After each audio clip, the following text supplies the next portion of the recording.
Buenas noches, bienvenidos a la sesión mensual del mes de julio. Nuevamente aquí eh, dando la sesión de este mes, que en este mes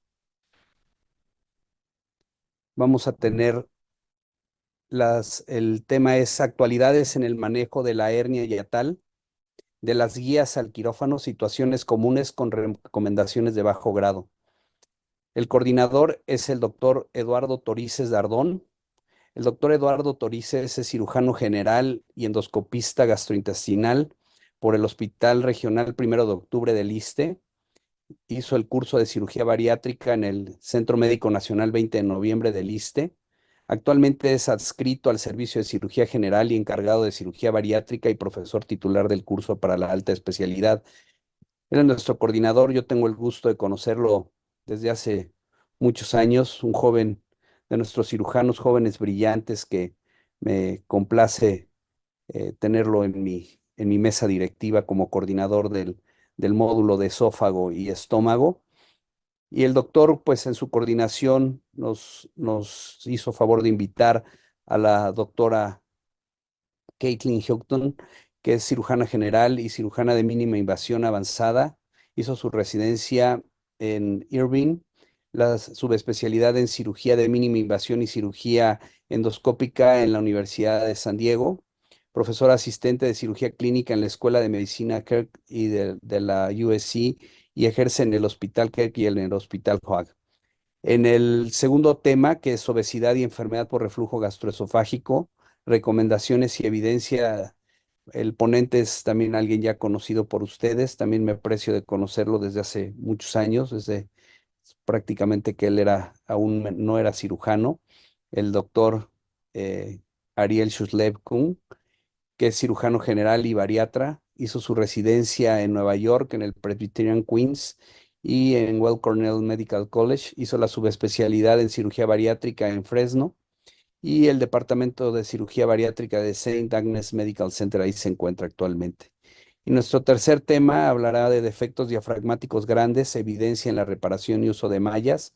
Nuestro ponente es el doctor Arturo Torices Dardón, es cirujano general y cirujano bariatra con residencia en cirugía general en Nueva York, en el Presbyterian Queens y Weill Cornell Medical College. Hizo la subespecialidad en cirugía bariátrica en el Sidney Kimmel Medical College of Thomas Jefferson University y actualmente se encuentra en el Departamento de Cirugía General y Cirugía Bariátrica del Mission Regional Medical Center. Dejo la coordinación al doctor Eduardo Torices Dardón. Lalo, muchísimas gracias por permitirnos obsequiarnos tu tiempo y hacer esta espectacular coordinación con unos temas increíbles y componentes de altísimo nivel. Te lo agradezco cumplidamente y te dejo la sesión.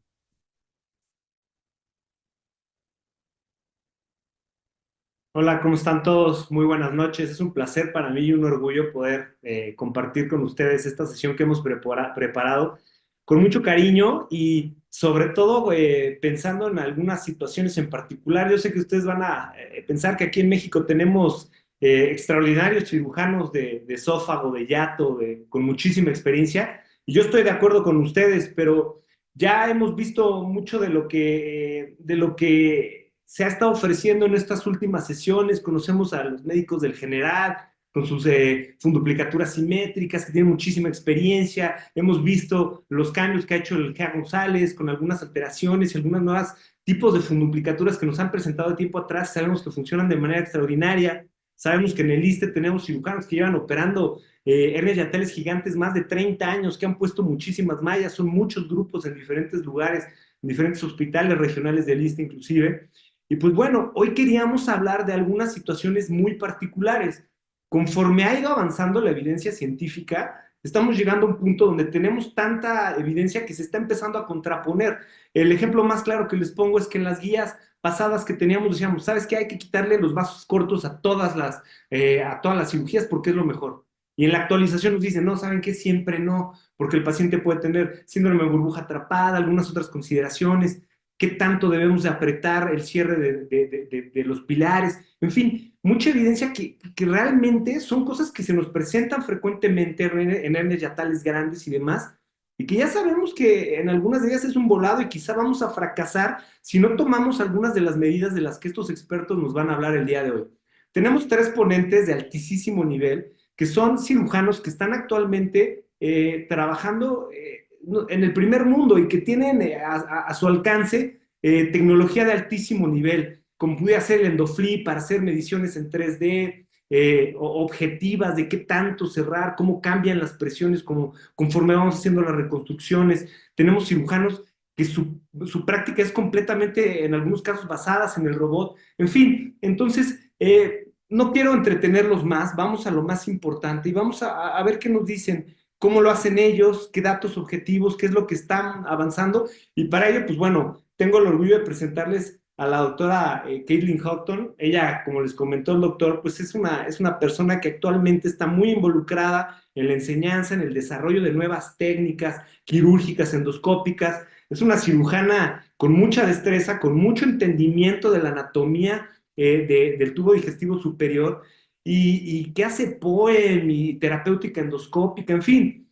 Quienes tengan la oportunidad, vean sus videos en YouTube, tiene videos muy bonitos donde pareciera que hacer este tipo de cirugías es fácil, aunque no en manos de todos es tan fácil. Entonces, no los entretengo más. It's such a pleasure for me to present Dr. Caitlin Houghton. Dr. Caitlin, thank you very much. It's such an honor. Please proceed with your presentation. Thank you very much. Thank you so much for having me, Ola. Let's see. Let's go going.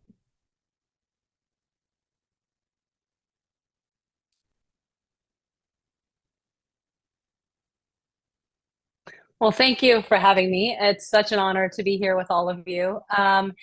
And really, I want to talk about how do we tailor anti-reflux surgery for the best outcomes, and what data are we using to tailor the surgeries and kind of create the best anti-reflux or best fundoplication possible for our patients.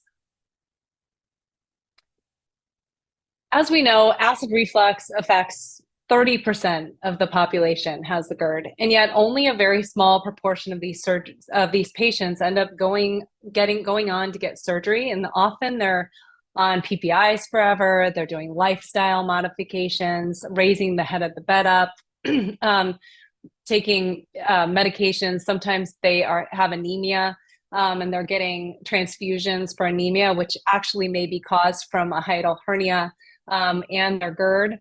And they are kind of feel like a ticking time bomb sometimes, where they're just waiting for something to get worse in order to maybe then get a surgical intervention. But they don't get the surgery because there's those dreaded side effects of gas bloat and dysphagia, and they've been told the worst about anti-reflux surgery. And so this is kind of what we've been doing our whole career and in history, really, is trying to figure out how can we create the best fundoplication, the best anti-reflux surgery for our patients so that they have good acid reflux control, minimal dysphagia, and minimal gas bloat. We want to diminish the side effects while maintaining that really great acid reflux control. Over time, we have been looking at this issue, and we've come up with some objective measurements. And really, in 1986 was kind of the first time we changed Nissen's fundoplication. Tom DeMeester showed that creating a short Nissen, or a 2.5 centimeter Nissen, over a larger bougie, a 56 French bougie, and kind of mobilizing the fundus, taking down the short gastrics, led to the best results with the least amount of dysphagia. And this really became our dogma. So this was an experienced leader of the field, really showing in his work that this is probably the best way to do fundoplication. Nissen was gold standard forever. And so this is what we ended up doing, a short Nissen over a 56 French bougie. And when we look at in the OR to do this case, you'll have your good 2 to 3 centimeters of intra-abdominal length. And you're creating this wrap by I do a short gastric to short gastric. So we're bringing the fundus under the esophagus. And we're creating a floppy Nissen. That's the term of the floppy Nissen over a 56 French bougie. And we just want this to be created not too long and a bit loose, so that once that bougie comes out, you have a nice floppy Nissen. And this is kind of the data or the objective data that we had in creating the fundoplication. So we're going to take big bites of the stomach, and we're going to make a symmetrical wrap right over the esophagus here. You'll see we'll do this one. We'll tie that down. Tie that down here. Place another bite, suturing that to the esophagus. Getting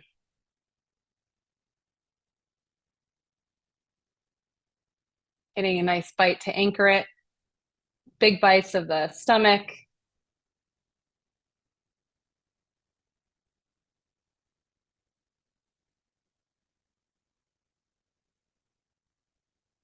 Tie that down. We'll do one more.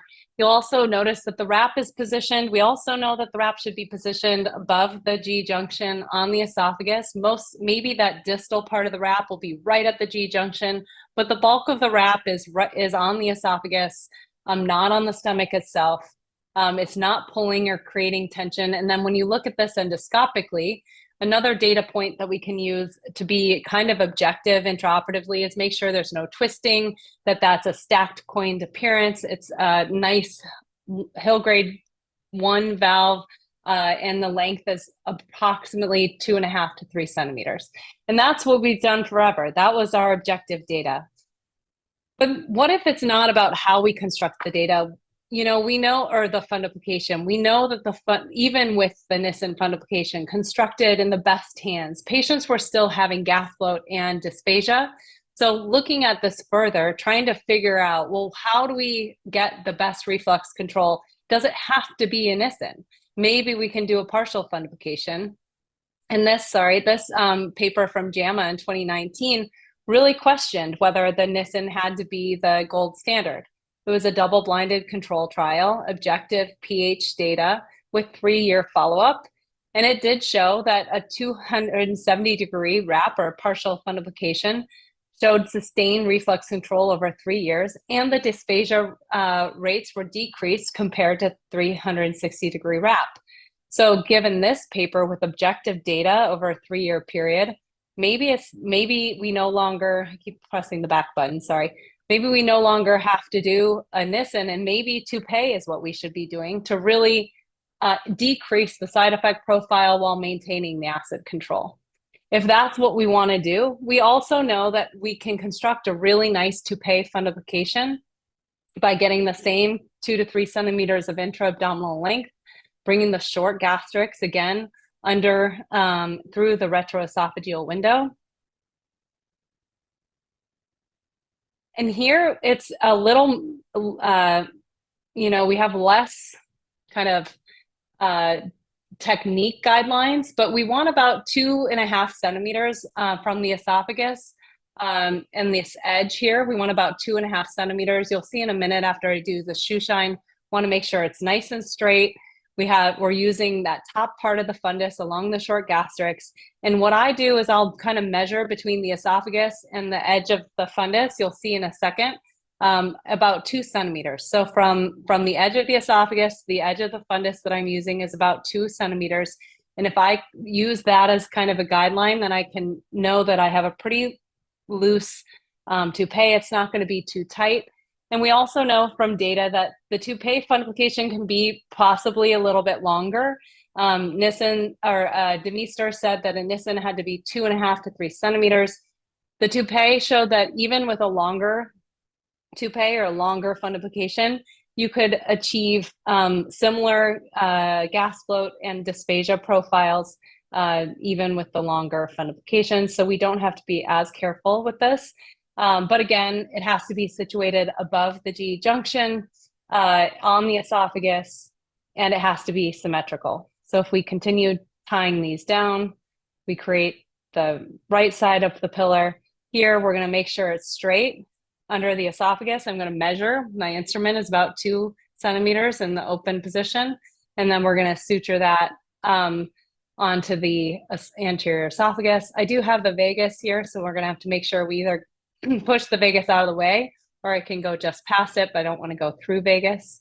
And we're going to create the toupee fundification.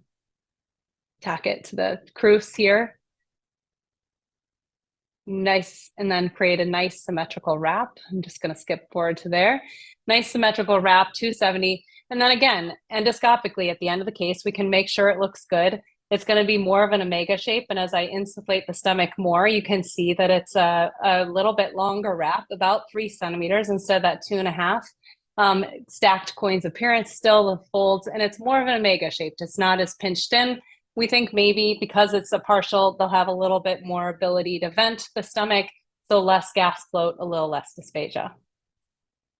And that's great. We've used that data for years. We know that, you know, that's the technique that we can use. Those are the guidelines we had, but wouldn't it be great if we had more objective data intraoperatively that could really kind of predict the outcomes for our patients and give us a more objective measure of what's good and what's not? And that's where EndoFlip comes in. And this data has been really exciting. EndoFlip is a planometry system where you place a balloon, you inflate the balloon, and it has sensors along the catheter that can tell us diameter and distensibility, the compliance of our GE junction. So multiple papers have looked at what are we doing when we're reconstructing the wrap? Really, what factors are we changing, and trying to give us a little more insight into how we're changing these valves and why certain patients have dysphagia or gas float and others don't. And this, I really like this picture because in this paper by Ujiki, who's done a lot of the work with EndoFlip, we can see he used EndoFlip at the initial, before the hiatal dissection. After reduction, hernia reduction, which that you have the most compliant, the loosest GE junction. And then after the crural repair, you start to see a little bit more pressure on the GE junction. And then after the fundiplication isn't adding a lot of extra pressure, but it is adding length to the fundiplication, which is interesting because what we're seeing, what EndoFlip shows, is that it's not all about the fundiplication, but it's also about how we're doing the crural repair. And so I think there's a lot more attention on how we're doing our crural repair as well, because this really brings light to the fact that that's a really important part of our barrier as well. But what this paper showed is that the distensibility, or the compliance of the GE junction, does decrease after both crural closure and the fundiplication. They used an 8-millimeter balloon, no pneumo, so they desufflated the patient while they got the readings, and there was a 30-milliliter fill. That's going to be important a little later when I talk about one of the other papers. And they found that the final distensibility was linked to outcomes. So if you got a distensibility on that final after fundiplication less than 2, it increased dysphagia and gas float in their patients. But if you had this range of distensibility between 2 and 3.5, and then so below 2, they had increased dysphagia and gas float, and the distensibility of between 2 and 3.5 had the best reflux control. Anything over 3.5 was kind of too loose, and the patients didn't have good GERD HRQL scores. But less than 2, they actually felt like they had acid reflux. Maybe it wasn't really acid, maybe it's like pooling of stuff above the valve, but patients are feeling that as if it's acid reflux. So maybe there is an ideal distensibility range, and we should be targeting this range in the OR. So that's one of the things we have to answer. Other questions are talking about, well, dogma says that we need a short fundification. So one of the other papers looked at, does increasing the length of that narrowing lead to increased gas float and dysphagia? And this was interesting as well, still showing that the crural closure increases the distensibility. You get a little bit of longer length of that narrowing when you add the fundiplication. So does that increase gas float and dysphagia? Well, in this subset of patients, the length of the wrap did not increase dysphagia or gas float. And there seemed to be an ideal length of narrowing and distensibility range. So the patients that fell into the length of the fundoplication between 2.5 and 4.5 and a distensibility score of 2.5 to 3.6 had the best quality of life after 1 year. Now, this paper used slightly different ways of getting the numbers. This 2.5 to 3.6 is a little different than the last paper, and it's the same group doing it, but they use the 40 balloon fill instead of the 30 balloon fill, which will change your numbers a little bit. So it is important when you're looking at these papers to understand kind of how they got their measurements. But again, showing that there might be a significant range, and maybe it's not about the length of narrowing, but it's more about the distensibility. So we're really not sure, but we're getting closer. And so these are the kinds of things that are helping target our fundoplication.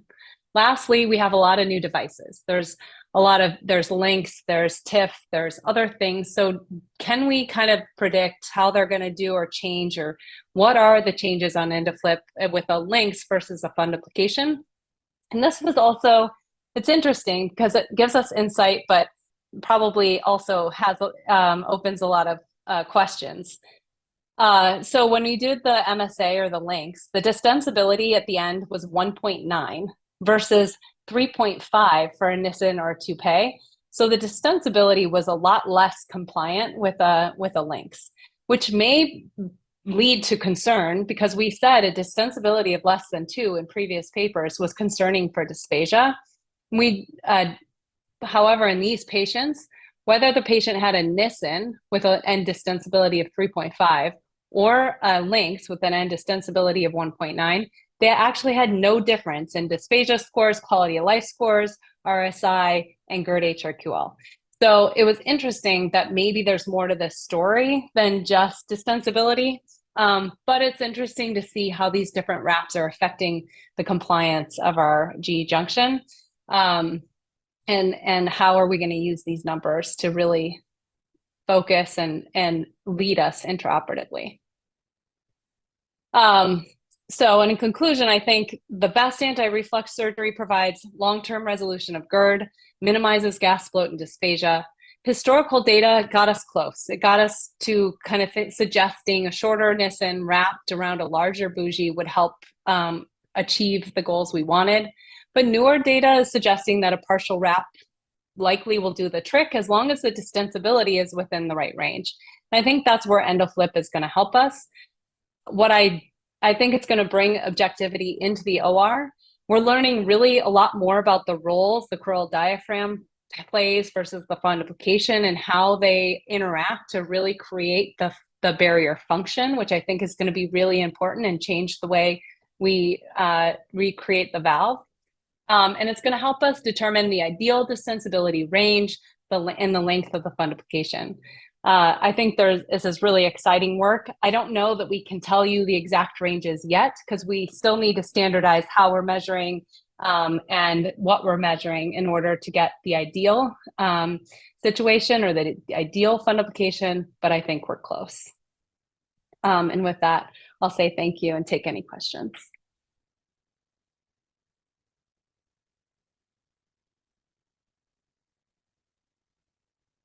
Perfect. Thank you very much. I think that was the objective data that we asked for. So it was a perfect presentation. I think we're going to have some questions at the end. Thank you very much. Bueno, pues muy buena plática de la doctora. Creo que es justamente lo que queríamos para esta sesión. Estos datos objetivos y ver que, pues, en unos años quizá pensemos que éramos unos bárbaros al no calibrar nuestras funduplicaturas y que estas mediciones objetivas pues nos van a permitir que no tengamos pacientes que después de una cirugía de hiato pues empeoren y tengan disfagia, ya que sabemos que este es el síntoma que predominantemente va a llevar al paciente a una nueva cirugía, que va a ser todavía más complicado dejarlo bien o hacer algo que le funcione a largo plazo y que no le traiga consecuencias que no son las que buscaba nuestro paciente. Le agradecemos mucho a la doctora Houghton y esperamos todas sus preguntas para el final. A continuación les presento a Ariel Shuzlev. Muchos de ustedes, pues el nombre no es ajeno a todos ustedes. En su familia hay mucha experiencia en todo este tipo de cirugía, reconstrucciones y temas como la calibración, temas que digamos son difíciles, pues lleva mucho tiempo él ya platicándolos incluso en familia. El doctor Ariel Shublev es un cirujano bariatra, entrenado en Estados Unidos, entrenó con el doctor Higa en Fresno, California. Pues bueno, estuvo en uno de los centros con mayor experiencia viendo a algunos de los mejores cirujanos del mundo hacer este tipo de cirugía. Sí nos va a platicar de un tema importantísimo.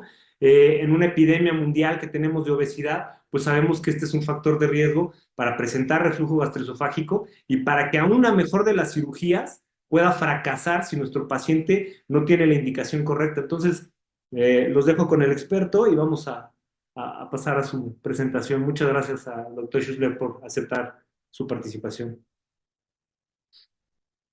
Pues muchas gracias a los doctores Torices e Hidalgo por la invitación. Pues muchísimas gracias por la invitación. Yo les voy a platicar un poquito de obesidad y reflujo. Bueno, cabe recalcar que incluso necesariamente algunas de estas recomendaciones va a estar un poquito sesgado a lo que cada quien haga. O sea, los vamos a ver un poco de si la obesidad en pacientes bariátricos, bueno, dependiendo del cirujano va a ser lo que va a hacer, por supuesto. Si vamos a hablar de obesidad y reflujo, yo creo que es importante entender un poquito la fisiopatología del reflujo. ¿Por qué se presenta el reflujo en general? Bueno, uno de los puntos más importantes es una incompetencia de la unión gastroesofágica. ¿Por qué se va a presentar esto? Bueno, una de las razones más frecuentes es un incremento de las relajaciones transitorias. Las relajaciones transitorias es básicamente que se abre el esfínter de forma ocasional para poder liberar aire. Este es un proceso fisiológico que debemos de tener. Sin embargo, cuando tenemos un aumento de estas relajaciones, pues si estamos abriendo la válvula, tenemos más posibilidad de tener reflujo.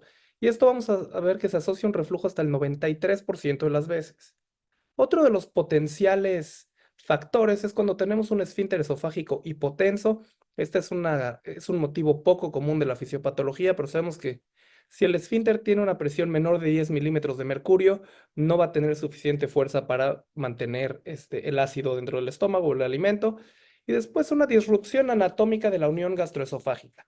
¿Cuál es la patología que más comúnmente nos hace esto? Bueno, pues sin lugar a dudas la hernia yatal. Vemos que para tener una buena compresión del esfínter, pues necesitamos esas fibras diafragmáticas que nos ayuden. No es el esfínter esofágico inferior no es como el píloro, que tiene una buena cantidad de músculo. Y otro de los factores es una disminución de la motilidad esofágica. Si tenemos un esófago que no limpia bien el ácido, que no tiene un buen aclaramiento, pues esto nos va a dar más reflujo o por lo menos la sensación de reflujo. ¿Cuál es el problema? Que el ácido, el pH menor a 4 en el esófago, puede asociarse a lesiones severas y a dismotilidad. Y la dismotilidad puede ocasionar reflujo. Entonces tenemos este ciclo vicioso de mayor reflujo, menos motilidad, lo que genera mayor reflujo, lo que genera menos motilidad.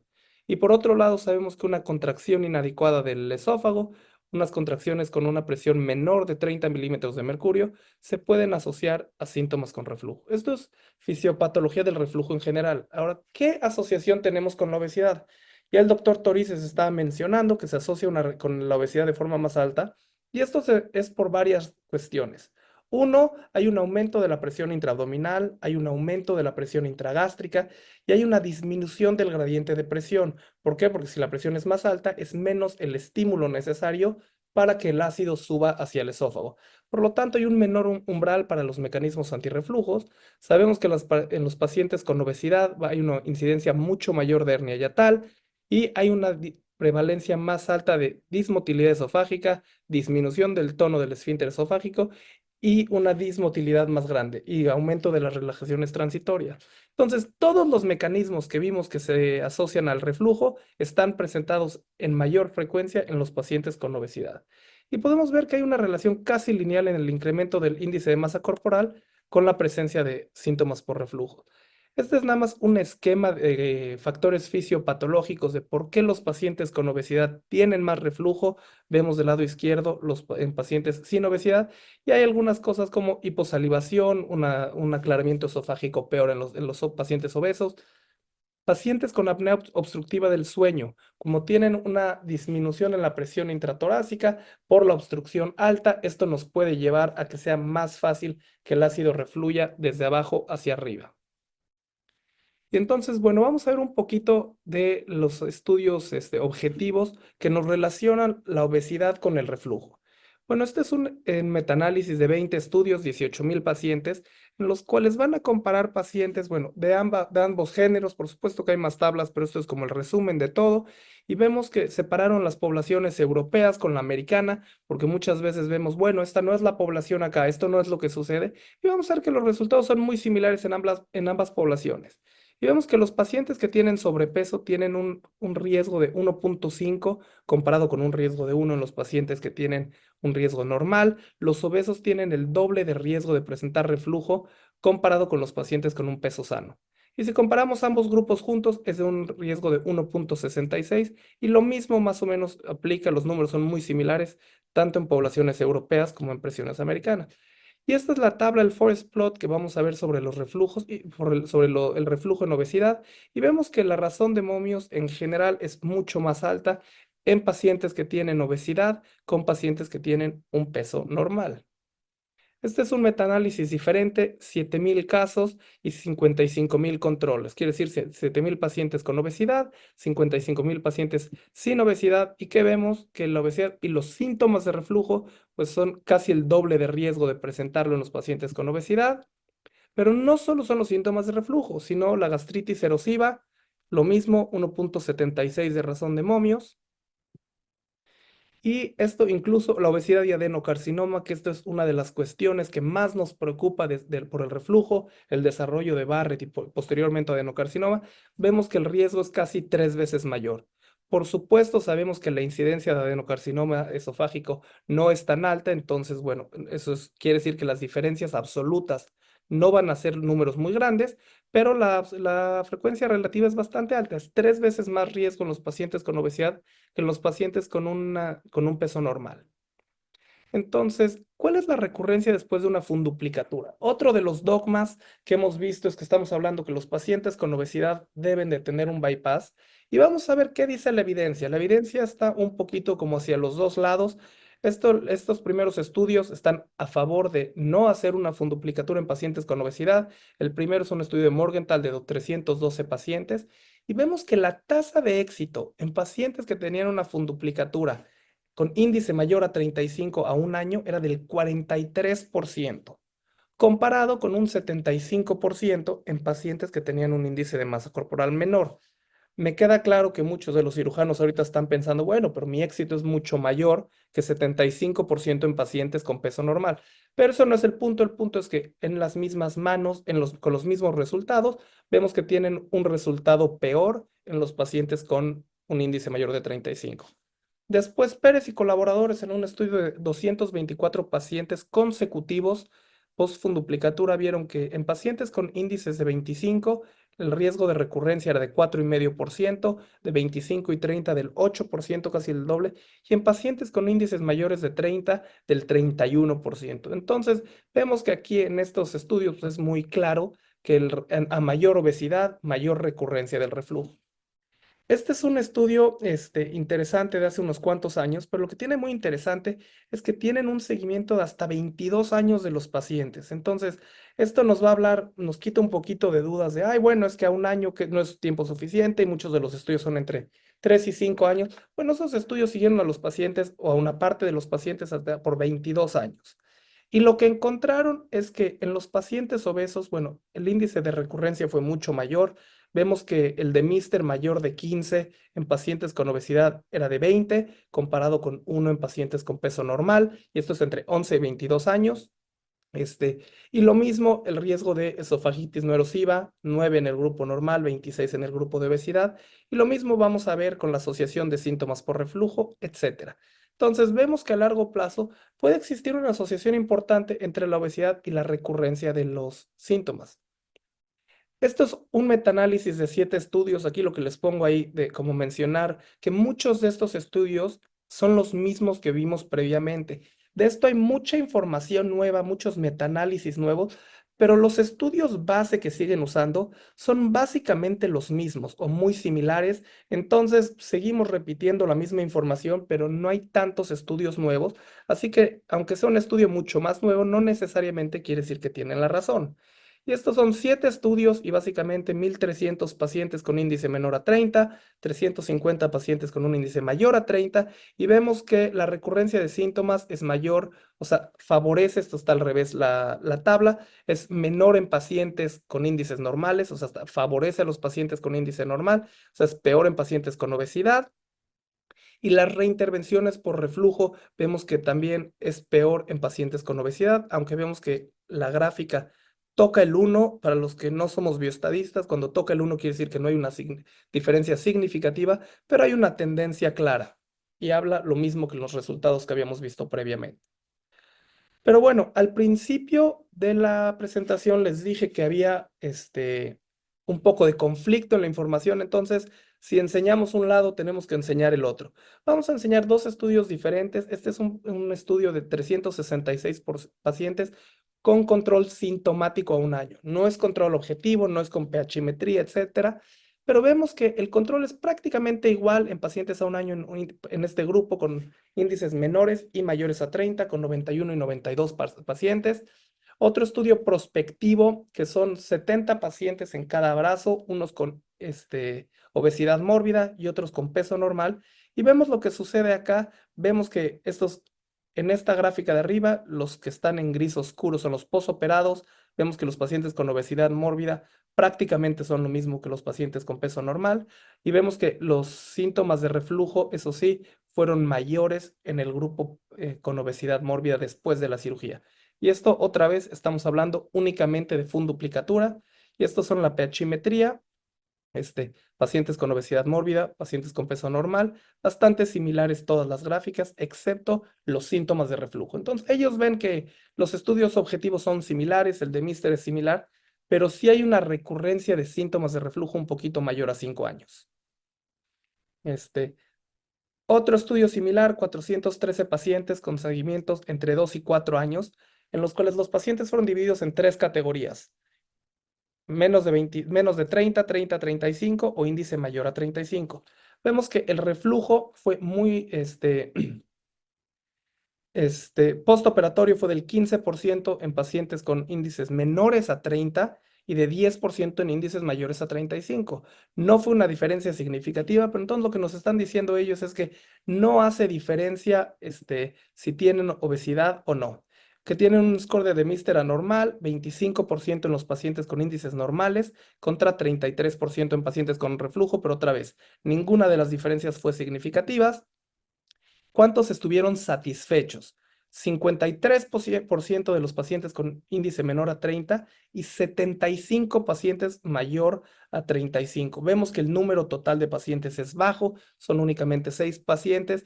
El número de pacientes insatisfechos fue mayor porcentualmente hablando en los pacientes con un índice de masa corporal.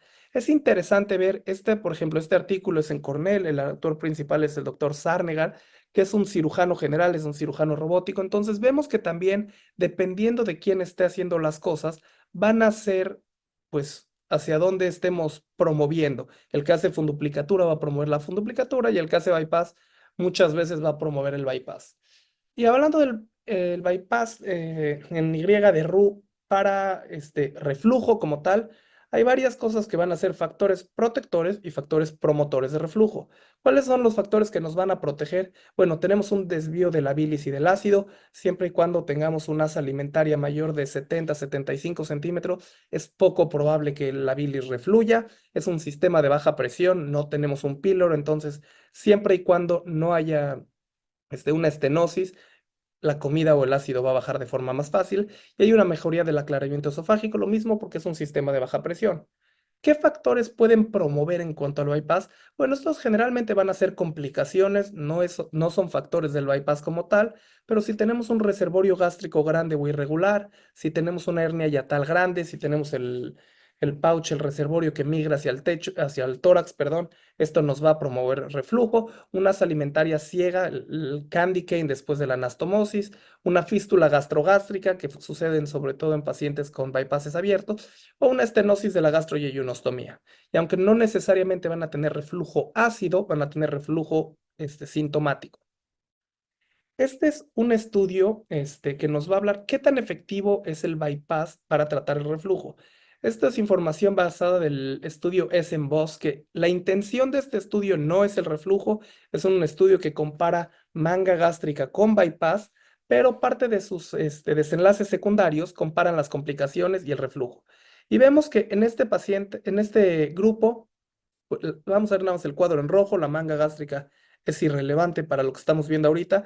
Hay una remisión del reflujo de casi el 60%, mejora en 6%, pero hay un 6% de los pacientes que incluso puede empeorar el reflujo después del bypass gástrico. Este es otro estudio igual comparando el reflujo después del bypass gástrico, 150 pacientes a un año, comparando manga y bypass, pero otra vez nos vamos a fijar principalmente en la información del bypass y vemos que el uso de los medicamentos supresores del ácido o bloqueadores de bomba pre y postoperatorio pues disminuyó de forma muy significativa en el grupo de bypass, a un 15% más o menos de casi un 50%, que dejaron de usar los inhibidores de bomba, casi el 70%, que empezaron a usar inhibidores de bomba un año, pues menos del 10% de lo que estamos hablando, un porcentaje similar, alrededor de un 6%, y un porcentaje importante que no tuvo cambios. Este es un estudio mexicano hecho en nutrición, que básicamente hicieron bypass a los pacientes y se les hizo manometría y pHimetría preoperatorio y a los 6 meses. Es un estudio pequeño con nada más 20 pacientes, pero es interesante el resultado. Vemos que el score de Mister de 48 de forma preoperatoria baja a 7 a los 6 meses de la cirugía. Y vemos aquí la gráfica del porcentaje de tiempo con un pH menor de 4, que es uno de los factores importantes que nos va a dar el score de Mister, baja de forma muy importante. Entonces, ¿qué pasa con el Barrett? Si estábamos hablando que el reflujo no es solo los síntomas, parte de lo que nos preocupa es el desarrollo de Barrett, el desarrollo de adenocarcinoma. Pues bueno, esto es un metaanálisis de 9 estudios, son 4 prospectivos, 5 retrospectivos, y vemos que hay 104 pacientes, 9 con displasia de bajo grado, y el 50% tuvo resolución de Barrett, no tuvo cambios en el 40%, y la displasia mejoró dentro de los que teníamos información en 4 de los 6 pacientes. Entonces, de los pacientes que se tuvo la información o que se reportó este desenlace, 2/3 partes, la displasia de bajo grado se regresó. Otro estudio, es comparando tanto manga como bypass y son 914 pacientes. Ellos vieron que casi 120 pacientes desarrollaron Barrett y vemos que el Barrett en pacientes que tuvieron un bypass gástrico, el 35% tuvo una regresión del Barrett. Digo, hay progresión de la manga, pero eso es irrelevante para este tema. Y esta es una gráfica que nos enseña, esta es la gráfica del bypass gástrico del lado izquierdo, y vemos que el 60% de los pacientes que desarrollaron Barrett no cambiaron, pero una regresión del 35% y una progresión del Barrett en un 4%. Y bueno, nada más como dato interesante, esta es la información con la manga, y vemos que la progresión y regresión es inversa. 30% de los pacientes con Barrett progresaron y 5% tuvieron una regresión. Entonces, bueno, ya hablamos del bypass, ya hablamos de la funduplicatura y de qué están haciendo en pacientes con obesidad, pero ¿qué tanto podemos comparar los dos? ¿Qué tenemos que hacer cuando tenemos un paciente con un índice de 35 y tiene reflujo significativo? Bueno, vamos a ver que no va a haber mucha información. Este es un estudio muy reciente de Joseph de este año, que es un estudio retrospectivo con seguimiento a 5 años. 72 pacientes con funduplicatura, 23 pacientes con bypass. Vamos a ver que en estos grupos generalmente vemos una tendencia clara. Este es un grupo que prefiere la funduplicatura y a 5 años vieron que tenían mejor control de los síntomas incluso en los pacientes de funduplicatura que en los pacientes de bypass. No hubieron diferencias significativas en el score de Mister postoperatorio en cualquiera de los dos grupos y obviamente hubo una mayor pérdida de peso en el grupo de bypass. Otro estudio diferente del doctor Italo Braghetto del 2012, que comparan, este es un estudio que hicieron con la intención de seguir Barrett. Barrett corto, Barrett largo. Sabemos que en Chile el riesgo de cáncer esofágico y cáncer gástrico es muy importante y El primer grupo, para que no tengan que leer las letras chiquitas, esta es funduplicatura. Este grupo es bypass gástrico y lo único que hacen adicional es ellos quitan el antro gástrico porque hay una incidencia grande de cáncer. Y esta es una cirugía híbrida que hacen como un Nissen con antrectomía, que bueno, en esta no nos vamos a meter porque ni siquiera es el punto del tema. Pero lo que vieron es que el reflujo postoperatorio en los pacientes con un Nissen fue del 15%, la gastritis erosiva, en los pacientes post-Nissen fue del 20%. Y comparado con los pacientes con bypass gástrico, el reflujo tuvieron 0% a 3 y 5 años y 0% de esofagitis erosiva en este seguimiento. Entonces vemos que en estas muestras pues claramente hay una mejoría importante. Ellos son muy agresivos en su tratamiento. ¿Por qué? Porque hay una incidencia de cáncer importante. ¿Qué va a pasar? Bueno, pues este es un protocolo que es un protocolo todavía no existe el estudio de 10 pacientes aleatorizados a funduplicatura contra bypass. Están tratando, es obviamente aleatorizado, no va a ser ciego porque los pacientes van a tener que saber de qué se trata. Pero bueno, es un estudio que el protocolo lo subieron en el 2022 y todavía no hay resultados intermedios publicados, por lo menos. Así que no sé si estén teniendo mucha dificultad consiguiendo los pacientes o bueno, a lo mejor están tratando de darles un seguimiento adecuado a los pacientes, pero esperemos que en unos cuantos años ya incluso tengamos estudios aleatorizados seguidos de forma prospectiva. Y en cuanto a las complicaciones, por esto es de forma aguda. ¿Qué tanto nos tenemos que preocupar entre uno y otro? Bueno, este estudio basado de University Health System Consortium de UHC de 27,000 pacientes, a 6,000 les hicieron funduplicatura, a 21,000 les hicieron bypasses y lo siguieron de forma prospectiva. Vemos que la tasa de complicaciones, esto es postoperatorias inmediatas, fue incluso menor en el grupo de bypass que en el grupo de laparoscopía. Vemos que hubo un poquito de más sangrado en el grupo de bypass, pero menos perforaciones y laceraciones y menos compromiso pulmonar en los pacientes. Acá habrá que ver también, por supuesto, que muchas veces esto no es un solo grupo de cirujanos, son muchos grupos y también puede ser que los pacientes que hacen funduplicaturas en pacientes obesos no estén acostumbrados a hacer en pacientes tan grandes y por eso hay una tasa mayor de complicaciones. No creo que sea inherente a la funduplicatura porque, bueno, técnicamente debe ser una cirugía con menos complicaciones o igual complicaciones que el bypass. ¿Y qué nos dicen las guías clínicas que estábamos hablando? Bueno, este es un artículo que fue como una guía multisociedad de todas estas guías juntas, SAGES, ASMBS, SSAT, etcétera, EAS. ¿Y qué es lo que nos muestran? Fue del año pasado y nos dicen que, primero que nada, hay poca evidencia para comparar de forma fidedigna una funduplicatura contra un bypass en pacientes obesos. No recomiendan definitivamente la manga gástrica como tratamiento de reflujo. No quiere decir que no se puede hacer una manga en un paciente con reflujo, pero lo que estamos tratando es reflujo, pues es una mala cirugía. El bypass tiene otros beneficios, además del manejo de reflujo, y en pacientes con índices de 30 a 49, refieren que, pues como no hay suficiente evidencia, se puede hacer o el bypass o la funduplicatura. Por supuesto, en pacientes con índices mayores de 50, hay que hacer un bypass, o esto es lo que refieren. Las guías de la Asociación de Gastroenterología Americana nos hablan que, bueno, la funduplicatura o el link son opciones efectivas en el tratamiento del reflujo y el bypass gástrico es un tratamiento primario efectivo en el tratamiento de ERGE en pacientes con obesidad e incluso es un tratamiento de rescate en pacientes sin obesidad que tienen reflujo recurrente después de funduplicaturas. Acá hay un dilema si después de una, dos o cuántas refunduplicaturas, pero en general se considera un procedimiento de salvamiento en ese sentido. Las guías europeas de dos asociaciones diferentes nos hablan que primero que nada la pérdida de peso es fundamental para reducción del reflujo y hablan que no es solo el peso absoluto, es sobre todo el peso intraabdominal, la circunferencia abdominal es lo que nos va a marcar un poco más. Y en pacientes que tienen un índice mayor de 35 con comorbilidades o más de 40 con reflujo, refieren que la cirugía bariátrica debe ser considerada y el bypass en Y de Roux es el estudio ideal. Entonces, las conclusiones es que la enfermedad por reflujo es una enfermedad compleja, no va a depender únicamente de cuestiones anatómicas, hay muchas cuestiones fisiológicas y esto es lo que hace tan complicado su manejo, porque no todo necesariamente lo podemos arreglar arreglando la anatomía. La obesidad, sin lugar a dudas, es un factor muy importante para el desarrollo de reflujo y la recurrencia del mismo.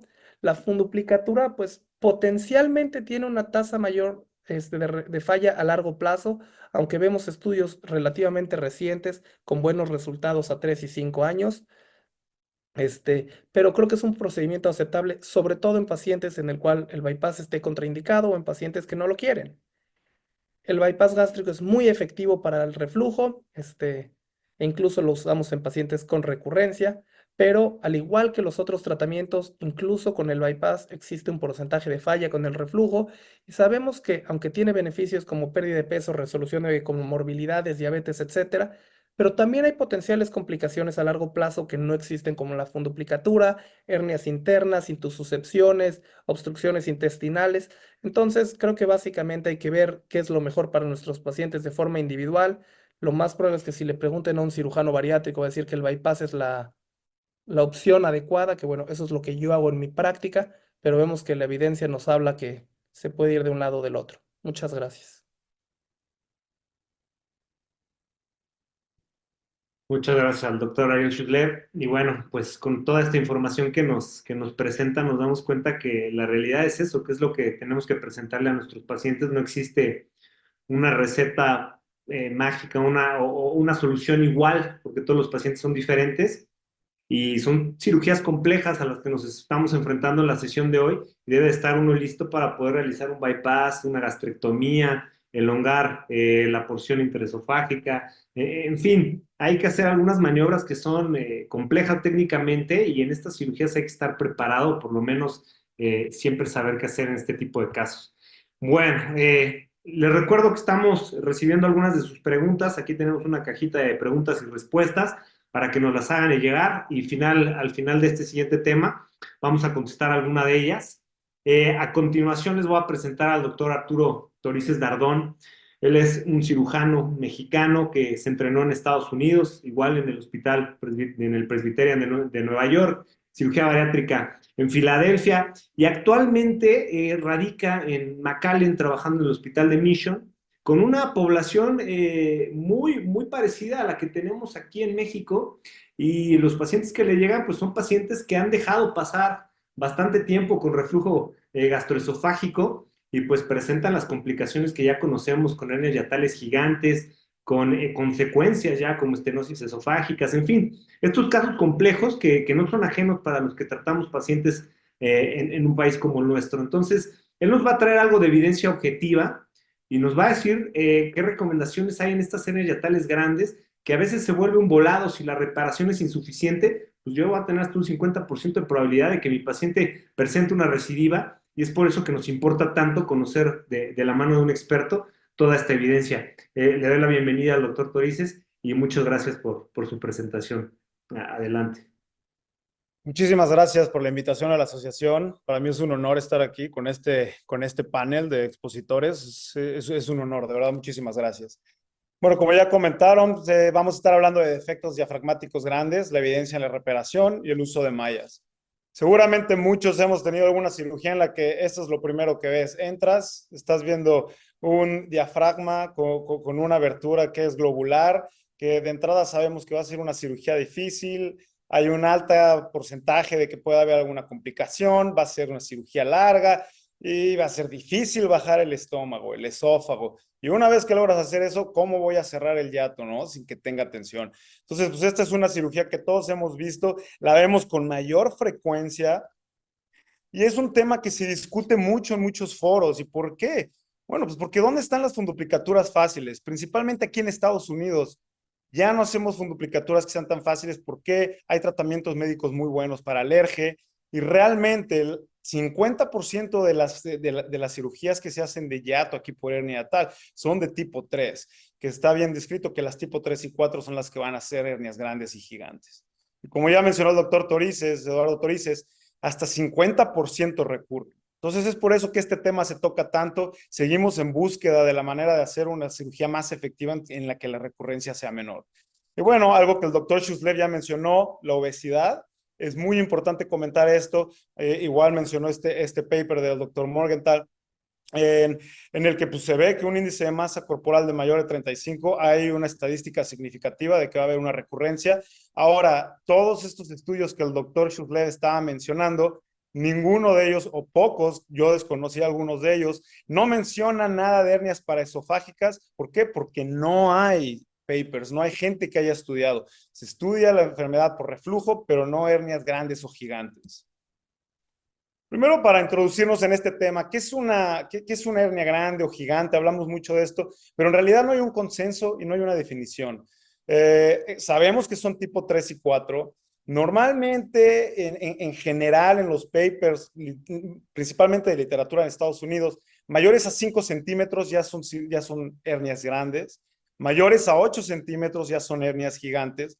Y obviamente aquí los cirujanos de tórax, que también quieren meterse siempre en esto, ellos también hablan de que para ellos el 30% de un estómago que está migrado en el tórax o un tercio del estómago ya se considera una hernia grande. Existen muchos mecanismos, pero principalmente mencionar que hay un defecto diafragmático o una debilidad del diafragma. Tenemos una presión intraabdominal positiva crónica con una presión negativa intratorácica y a veces podemos o no tener inclusive el ERGE, que pues bien sabemos que una esofagitis crónica va a causar contractura del esófago y esto va a dar inclusive muchos problemas cuando vamos a hablar del esófago corto. ¿Qué es el esófago corto? Bueno, como ya mencionó la doctora Caitlin, cuando no podemos tener un esófago intraabdominal de al menos 2 centímetros, ¿no? Que ella ya comentó que esto ya es bien sabido que es lo que necesitamos para hacer una reparación. Se clasifican en 3, esto me parece muy interesante, lo que es un esófago corto aparente. Cuando entras tú, crees que va a haber un esófago corto, en realidad te das cuenta que en cuanto tú reduces el estómago, hay un esófago intraabdominal de más de 2 centímetros o de 2 centímetros. Un verdadero reducible, que es en el que sí, definitivamente el esófago está alto, pero cuando tú llevas una disección del mediastino importante, que vamos a hablar más adelante, puedes lograr estos 2 centímetros a 3 centímetros de esófago intraabdominal. Y el verdadero irreducible, que pues es que a pesar de que haces una disección mediastinal altísima, no puedes lograr tener estos 2 centímetros. Que afortunadamente, voy a comentar más adelante, los números y las estadísticas han disminuido ahora. Antes se comentaba que había hasta un 19%, ahora se habla que en 1.5% de los pacientes puede haber un verdadero esófago corto, y hay inclusive autores que dicen que eso no existe y que simplemente tienes que hacer una disección efectiva. En cuanto a la epidemiología, pues bueno, 5 a 10% de todas las hernias van a ser paraesofágicas, pero como ya mencioné, 50% de las hernias que operamos hoy en día aquí en Estados Unidos son paraesofágicas. 50% de estas van a ser sintomáticas. Esto, ¿qué podemos sacar de aquí? Asintomáticas, eso es un problema, y por eso es que también este tipo de hernias se ven más en personas de edad mayor. Esa es una. Y cuando los pacientes tienen síntomas, son síntomas atípicos de reflujo y de hernia hiatal. Por eso es que a veces hay un diagnóstico tardío y es un diagnóstico en pacientes que son más mórbidos, que son más viejos. Seguramente muchos en sus hospitales han tenido alguna consulta de un paciente que llegó al hospital porque pensaron que tenía un síndrome coronario agudo y resultó que tenía simplemente una hernia hiatal gigante que le daba dolor precordial. En este tipo de hernias hay una alta probabilidad de torsión e isquemia. Es por eso que el tratamiento quirúrgico de estas hernias se debe de hacer siempre que sea posible y que el paciente no sea de alto riesgo. Se da más en el grupo femenino que en el masculino y, como ya comenté, se da más en la edad mayor. En cuanto al diagnóstico, la recomendación es la serie esófago-gástrica. Esto te va a dar, que se utiliza inicialmente e inclusive para la recurrencia y el postoperatorio del paciente, para darle un seguimiento. Esta te puede mostrar mucho el tamaño de la hernia, qué tanto reflujo hay, motilidad esofágica. Algunos de estos pacientes presentan divertículos esofágicos, que esto te lo puede enseñar, etcétera. La endoscopía, como en la enfermedad de reflujo, como en cualquier hernia hiatal, tienes que asegurarte de que no haya una patología endoluminal en el esófago, que no haya algún otro problema, que no haya estenosis por haber tenido un reflujo prolongado, etcétera. Y en cuanto a la endoscopía, también me gusta comentar que tenemos que entender la dinámica de estas hernias grandes y gigantes, que por el mismo tamaño de la hernia, pues la hernia no siempre está en el tórax, ¿no? A menos de que esté realmente encarcerada. Entonces, inclusive si tu primer método de estudio es una endoscopía, si el endoscopista está insuflando el estómago demasiado, puedes reducir la hernia, que ya sabemos que de hecho la endoscopía es una herramienta que utilizamos para pacientes que tienen isquemia, torsión, volvulus del estómago, etcétera, y tú ves, oh, tiene un defecto pero no es tan grande, y oh sorpresa, cuando operas al paciente pues es una hernia que no esperabas. Y la TAC no se recomienda, pero como ya mencioné, los síntomas son muy atípicos y los pacientes cuando nos llegan, ya llegan con un TAC, porque los doctores no saben qué le sucedió al paciente y le mandaron a hacer una. ¿Cuáles son las indicaciones para reparar? Bueno, el manejo quirúrgico debe ser en todos estos pacientes por los riesgos que ya comentamos, excepto en pacientes de alto riesgo. Sí existe un manejo expectante en hernias de este tamaño. Tienen que ser pacientes asintomáticos o síntomas mínimos y debe de haber una vigilancia estrecha. Debe de conocer el cirujano o el médico como el paciente, que hasta 1.6% de estos pacientes van a requerir cirugía de urgencia y se habla de una mortalidad hasta 5.5%. Y cuando es un paciente de alto riesgo con síntomas moderados a severos, bueno, debes de considerar el manejo quirúrgico, que más adelante mencionaremos algunas herramientas que pueden funcionar en este tipo de pacientes. Las técnicas quirúrgicas, aquí quiero comentar que la literatura ha demostrado que en pacientes mayores a 75 años de edad, el approach abdominal de mínima invasión, ya sea por laparoscópico o robot, está indicado, es seguro. Sí hay algunos papers que demuestran que hay un ligero incremento de complicaciones menores, que ¿cuáles son? Son estas complicaciones que la doctora Houghton mencionaba que existen en los pacientes, el famoso bloating y la disfagia, que bueno, son complicaciones menores, pero le va mejor al paciente. La evaluación preoperatoria de estos pacientes de alta edad es importante. A veces considerar que la cirugía va a ser más larga, vamos a estar en el tórax. Se ha descrito que inclusive pueden haber descompensaciones cardíacas y hemodinámicas cuando nosotros reducimos hernias muy grandes, importantes que están bloqueando la precarga del corazón, etcétera. Es raro que suceda, pero hay que conocerlo. ¿Para qué? Para que podamos monitorizar a nuestro paciente. El anestesiólogo puede usar lo que sea necesario para el transoperatorio. Y obviamente esta cirugía es compleja. Tienes que saber lo que es la cirugía de hiato cuando es una hernia grande, gigante. Y si no tienes esta experiencia, pues derivar a un centro especializado puede ser la diferencia en que tu paciente sea de este 50% que no va a recurrir. Y bueno, aquí pues, todos en este foro somos cirujanos de mínima invasión, nada más comentando un poquito que la cirugía abierta, lo único en lo que le gana la laparoscopía pues, es el menor tiempo quirúrgico, pero hay más complicaciones, hay más mortalidad. Haces una disección que pues, a final de cuentas es un poquito más compleja, es a ciegas, es más nada más a tacto, etcétera. Y pues esto, ¿por qué? Porque en la laparoscopía puedes estar trabajando el mediastino de una forma muy padre, con el robot, que es un instrumento nuevo, pues es todavía mucho más fácil, mucho mejor. Y obviamente tenemos que mencionar que la curva de aprendizaje de la laparoscopía pues es mucho más importante.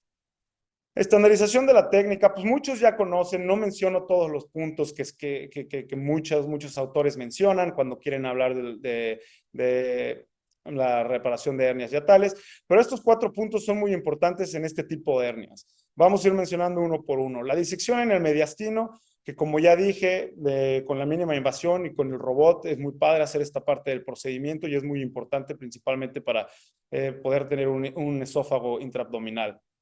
La disección y reducción completa del saco herniario, que esto es algo también que muchos autores inclusive ponen en número 1 como la causa por la recidiva temprana de este tipo de hernias en pacientes en los que no se hace una disección completa, principalmente de la parte retroesofágica o retrocardial. La reparación del diafragma sin tensión, que pues esto sigue en boga y seguimos viendo papers, seguimos viendo distintas mallas, seguimos viendo distintas técnicas, gente que recomienda, lo vamos a mencionar. Y el procedimiento antirreflujo, que ahí pongo 65% presentan síntomas. Esto en cuanto que ha habido estudios recientes, como la doctora Houghton ya menciona, hay gente que ha visto que, pues digo, el simple hecho de hacer una buena reparación diafragmática ya estás prácticamente haciendo que no haya reflujo. Bueno, los estudios han visto que no es cierto. Una gran cantidad de los pacientes van a tener reflujo en este tipo de hernias y entonces definitivamente se recomienda hacer un procedimiento antirreflujo. Entonces, el esófago corto es mito o realidad. Aquí pueden ver en este video con el robot. Puedes hacer unas disecciones altísimas, está padrísimo, estás debajo del corazón, estás al nivel de la carina, de las venas pulmonares, se ve muy bien, está muy limpio, no hay sangrado, etcétera. Un esófago intraabdominal menor de 2 centímetros es lo que es el esófago corto, ya lo comentamos. Antes hablábamos de 19% de pacientes presentaban esto, principalmente los cirujanos de tórax. Y ahora hablamos de que nada más 1.5%. Entonces quiere decir que hemos cambiado algo que está reduciendo. La disección alta en el mediastino llegan a mencionar en que te puede dar hasta 5 centímetros extras. Hay autores que yo sé que muchos ya van a estar pensando en cómo van a alegar esto y preguntarme. Yo no lo recomiendo, pero está bien descrito, división del vago intencional que te puede dar hasta 3 centímetros extras. El doctor Schlager, que él, digo, ha dedicado mucho tiempo y tiene muchos papers en distintos temas que son referentes a la hernia diafragmática, él tiene una serie en la que él dice que no hay consecuencias clínicas, que pues bien nosotros ya sabemos que inclusive cuando hay una división del vago accidental, ni siquiera es intencional, cuando estamos haciendo estas hernias, los pacientes pueden tener un estómago atónico, dispepsia, retraso en el vaciamiento gástrico, algunos necesitan G-poems, algunos necesitan inclusive dilataciones del antro o terminan en bypass. Entonces no sé hasta qué punto tomaría yo esta recomendación. Y al final de cuentas la gastroplastía, que algunos autores si mencionan, bueno, a lo mejor tú no estás a gusto haciendo una gastroplastía, no sabes hacerlo, o tu paciente es de muy alto riesgo. Bueno, puedes considerar la división del vago y a lo mejor te va a dar ese extra que necesitas para tener un esófago intraabdominal. En cuanto al saco herniario, la disección completa. Algunos autores consideran que esta es la principal causa, principalmente la disección de la parte retrogástrica o retrocardial, como en el video. A veces es difícil, ¿por qué? Porque puedes meterte al esófago, puedes meterte al estómago, puedes llevarte el vago. Aquí mi recomendación, y muchos cirujanos lo hacen, el Penrose que utilizamos aquí para ayudarnos a la disección, lo puedes meter en el mediastino. En el mediastino ya tienes una disección circunferencial del esófago, pones ahí tu Penrose y desde ahí te vas bajando para poder completar esta disección de la parte retroesofágica. Es muy difícil en hernias gigantes, a veces tenemos unos sacos que son muy, muy grandes y podemos lesionar cosas. Aparte de una disección completa, hay autores que te recomiendan que hagas una resección. Dicen que puede causar seromas, etcétera, o que te puede no permitir una visualización del cardias, entonces no sabes dónde estás haciendo tu funduplicatura, etcétera. Pero también hay quienes dicen que no, que de hecho puedes utilizar el saco herniario para darle una mayor solidez a tu reparación, a tu cierre diafragmático, o inclusive hay autores que utilizan mallas no absorbibles que cubren con el saco herniario para evitar una erosión del esófago. ¿Cómo cierro el hiato? Pues todos hemos estado en esa situación en la que cierras el hiato, queda con tensión, dices, ay, ojalá el paciente despierte y no esté arqueando, no vaya a estornudar. Bueno, pues quizá en este paciente debimos de haber considerado algo más, si ya de entrada estamos terminando la cirugía con este pensamiento. Existen puntos simples, continuos. Veía ahí una pregunta de por qué utilizar silk, ¿no? O por qué utilizar, había quien hablaba de que las suturas barbadas, suturas continuas no eran buenas, etcétera. No hay una evidencia científica que justifique una u otra. El uso de pledgets, presión baja del neumoperitoneo, suturas anteriores. Hay quienes hacen neumotórax intencionales, todas las cirugías. No hay una evidencia científica. Lo que sí es, por ejemplo, en este video me gusta enseñar, cuando entras al plano ideal, estás protegiendo la crura. Ahí puedes ver cómo tiene el peritoneo, no te estás metiendo al músculo, estás lejos del esófago, ¿por qué? Porque tienes el saco herniario, etcétera. Entonces esto le va a dar una mayor solidez a tu pilar y no se va a desgarrar cuando lo cierres. Eso sí es muy importante considerarlo. Bueno, aquí nada más hacer un video muy cortito, un punto anterior, que a veces cuando tienes una hernia muy grande y estás cerrando, te llega a dar una angulación del esófago que pues tienes que cerrar, a veces se presenta en la parte anterior, a veces del lado derecho, del lado izquierdo inclusive. Entonces, ¿qué maniobras existen para disminuir la recurrencia? Las mallas es lo que más se menciona, lo más estudiado, lo más fácil y lo que todos utilizamos, al menos en mi caso. Incisión relajante, también utiliza malla. Yo no la recomiendo, yo no la uso, ni siquiera en mi grupo quirúrgico, pero existe. Las gastroplastías, que aquí los cirujanos de tórax, en un paper que ellos mencionan siempre, que es muy, muy famoso, Ellos mencionan que hay una recurrencia de nada más 13% comparado al 50% que yo mencioné antes. Cabe recalcar que pues esto era en el tiempo que la cirugía, se hacía cirugía de tórax abierta e inclusive cirugía abdominal abierta, que pues no es comparable con ahora. Y la gastropexia, que como decía, hay pacientes en los que son de alto riesgo, pero tienes que reducir ese estómago, hay un volvulus, órgano axial, hay isquemia. Bueno, tengo que entrar, resolver el problema, reduzco la hernia, puedo utilizar sutura, o inclusive hay quienes describen no solo una, sino 2 gastrostomías para dejar el estómago en su posición intraabdominal. Entonces, el uso de mallas, esto es lo que más queremos escuchar. En pilares débiles, en reoperación del hiato, en hernias gigantes que ya la crura ya es de papel, está muy delgadita. Bueno, aquí es donde debemos considerar la malla. Se ha mencionado onlay y bridge. Onlay es como todos lo hacen, bridge no se recomienda para nada por la dinámica y vectores de esta patología, la presión del abdomen que empuja todo hacia arriba, etcétera. La recurrencia es altísima, no se usa. Este cuadro, seguramente muchos de ustedes lo conocen, son de las guías de SAGES, son los 3 principales randomized control trials que siempre se tocan en los grandes foros.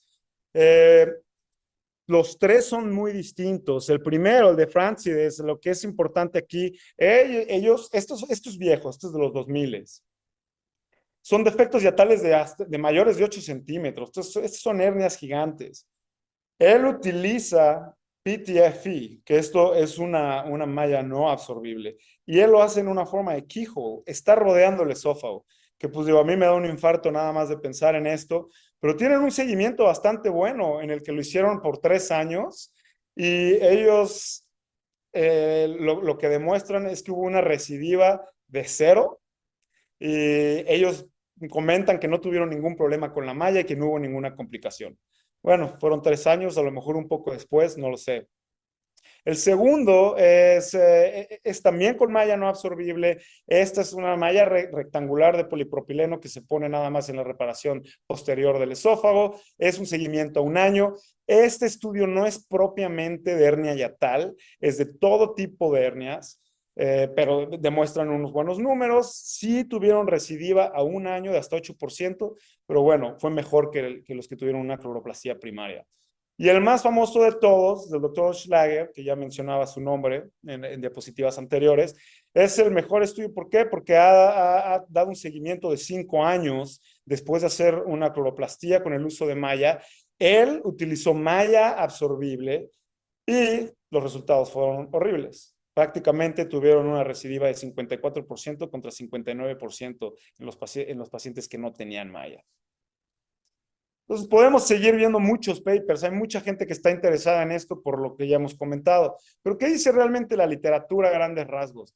Bueno, la malla biológica absorbible a 5 años es exactamente igual que una cloroplastía con sutura, bien hecha. Algunas series mencionan buenos resultados desde 3 a 5 años con malla no absorbible. Ya mencionamos 2 RCTs, principalmente los más recientes no son RCTs, los metaanálisis no han demostrado superioridad del uso de malla no absorbible y existe ya la conocida y temida disfagia y erosión esofágica con malla, que ya tenemos experiencia con bandas gástricas, con algunos dispositivos que se han utilizado antes cuando rodeamos el tubo digestivo y que sabemos que causan erosión y principalmente en una área anatómica como es el hiato, en donde hay una movilidad muy importante del esófago, es muy móvil. ¿Qué tan común es? No sabemos, porque no existen series que hayan realmente visto cuáles son las complicaciones, la erosión, pero bueno, está bien descrita. Y algo que cabe recalcar, la malla biosintética, ¿no? Antes yo utilizaba, en la residencia yo recuerdo utilizar malla biológica, realmente no recuerdo haber utilizado biosintética, ahora yo utilizo esta Phasix ST, sé que la doctora Houghton también utiliza esta, es una malla que bien como dice, pues es sintética pero es absorbible, a diferencia de la biológica, tiene una duración de absorción mayor, que la biológica normalmente es de alrededor de 6 meses, en esta podemos hablar que va a ser de 12 a 16 meses. No existe un seguimiento a largo plazo, pero hay muchos estudios que ahorita que se están llevando a cabo, que sí están intentando ver cuáles son los resultados a largo plazo. Aquí mostrando cómo se ve, ahí por ejemplo podemos ver una sutura anterior, posterior, una malla biológica que se está poniendo en una forma de U retroesofágica. La posición de la malla realmente importa. Hay gente que describe, vamos a usar malla, vamos a usarla en forma de U, no en forma de C, C invertida, en H, keyhole, A. Bueno, lo que se ha visto en pacientes que se ha utilizado la malla y han tenido una recidiva rápida o temprana, no va a ser una recidiva posterior. Tú tienes una buena reparación, pero por simplemente anatomía, cómo está conformado el diafragma, sus ligamentos, en la parte anterior o a las 12 del reloj, es más delgado, es más débil y ahí es donde va a haber una recidiva. Es por eso que hay gente que dice, ¿sabes qué? Es mejor la C. Yo en lo personal utilizo C invertida y de esa manera le estoy dando un soporte anterior al igual que posterior. La incisión relajante, que como ya comenté, yo no la practico, en mi grupo quirúrgico no lo hacemos, está bien descrita, también se necesita utilizar una malla, se puede hacer del lado derecho, del lado izquierdo, del lado derecho es mejor, ¿por qué? Porque tienes el hígado. Entonces, no me gusta la idea de crear una hernia para reparar otra, ¿no? Por eso no me gusta. Pero bueno, del lado derecho hay autores que argumentan que pues tienes el hígado y el hígado cicatriza ahí y va a tapar el defecto. Del lado izquierdo, el doctor Oschlager también cuando da sus pláticas siempre comenta y de hecho enseña esta imagen, que es una de las primeras veces que hacía del lado izquierdo, puso una malla biológica y en la primera imagen, pues ahí están viendo cuando él regresó, vio que había una hernia grande. No existe un hígado que puede tapar ahí, entonces tuvo que repararlo con una malla no absorbible. Y pues aquí estamos viendo distintas maneras. Esto es laparoscópico, robótico. Estas dos son parciales. Si se fijan, están haciendo nada más una resección parcial de la crura. En este sí es through and through. Pueden ver un hoyo en el que estamos viendo el tórax. Entonces, volvemos a lo mismo. Desde mi punto de vista, crear una hernia para poder cerrar otra no me gusta. Sabemos que está bien descrito, inclusive en hernia inguinal. La teoría está ahí. Existen los papers, pero bueno, yo no lo hago. El seguimiento postoperatorio, ya hablamos, la recurrencia es de hasta 50%. ¿Cuándo se considera una recurrencia? Cuando la hernia por un estudio de imagen sea mayor a 2 centímetros. Menor a 2 centímetros no se considera recurrencia. Y afortunadamente, en pacientes que hay recurrencias, van a ser asintomáticos en 50% de ellos. Hay un estudio muy bueno del LIDOR, está en JAMA, que es de Johns Hopkins, en el que ellos revisaron en todos sus pacientes, específicamente hernias paraesofágicas, como ellos saben que hay una recidiva alta, hicieron un cuestionario para medir la calidad de vida de sus pacientes y se dieron cuenta que la mejora en la calidad de vida y la satisfacción del paciente, a pesar de tener una recurrencia que era mayor a 2 centímetros, era muy alta. Incluso no es ni siquiera necesario reintervenir a estos pacientes que sabemos que va a ser una cirugía muy difícil y vamos a ser miserables. Entonces, ¿cuáles son las conclusiones y recomendaciones? De entrada, tenemos que conocer los pasos más importantes en la cirugía de hiato. Sabemos que la cirugía de hiato es cirugía avanzada, es compleja, y la cirugía fácil de hiato tenemos que dominarla. En las hernias gigantes se requiere experiencia, ya lo mencioné. Si no tienes la experiencia, hiciste el workup de tu paciente y sabes que va a ser compleja, a lo mejor tienes que referir a este paciente. Definitivamente el standard of care es mínima invasiva. La cirugía abierta realmente nada más queda en uso de algunas complicaciones. Existen pacientes que requieren el uso de malla y debemos de conocer el tipo de mallas, cómo lo vamos a utilizar, cuándo están indicadas, cuándo no y por qué. Entonces era importante mencionar lo de las mallas. La malla absorbible disminuye la recurrencia inmediata y es segura. Esto es muy importante y es algo que se ha visto y yo creo que es lo más importante de esta plática. Hay muchos cirujanos que dicen, no, la malla es muy cara, ¿y para qué la voy a usar? ¿Para que vuelva a recurrir la hernia? Mejor lo voy a hacer primario. Bueno, sí, hay una alta recurrencia, pero ya vimos, la necesidad de reintervenir a este paciente es muy baja. Y en realidad, cuando tú haces una reparación primaria que no utilizas malla, puedes tener una recidiva inmediata en la que tienes que regresar al paciente al quirófano, puede haber isquemia, puede haber complicaciones, va a ser una cirugía muy compleja, etcétera, etcétera, etcétera. Sí, con la malla absorbible puede haber una recurrencia, va a ser a 6 meses, un año, ya hay cierto grado de cicatrización, va a ser una hernia mucho más chica la primera hernia que reparaste, e inclusive puede ser asintomática y solamente vas a tener que observar a tu paciente. Entonces yo creo que esto es lo más importante, es por eso que ahora más y más se está utilizando la malla absorbible, que como el doctor Torices decía, que vean muchos videos de la doctora Houghton, ella describe muy bien la técnica y ella también menciona que poco a poco ha estado utilizando más mallas. El no utilizar malla como bridging mesh definitivamente jamás está bien descrito. No usar tags, que había gente que antes utilizaba, puedes lesionar muchas cosas importantes que tenemos en esta área. Y el no utilizar malla absorbible, no sé, yo ya les presenté, hay datos, hay papers, hay gente que está estudiándolo, que considera que es safe, que es muy seguro, que no va a haber problemas en el esófago. No lo sé, yo no lo recomiendo. Hoy en día no me basaría en un estudio hecho en los 2000 que no ha sido reproducible. Pero bueno, ahí está y quizá en un futuro vamos a estar empezando a utilizar más de estas mallas. Muchas gracias.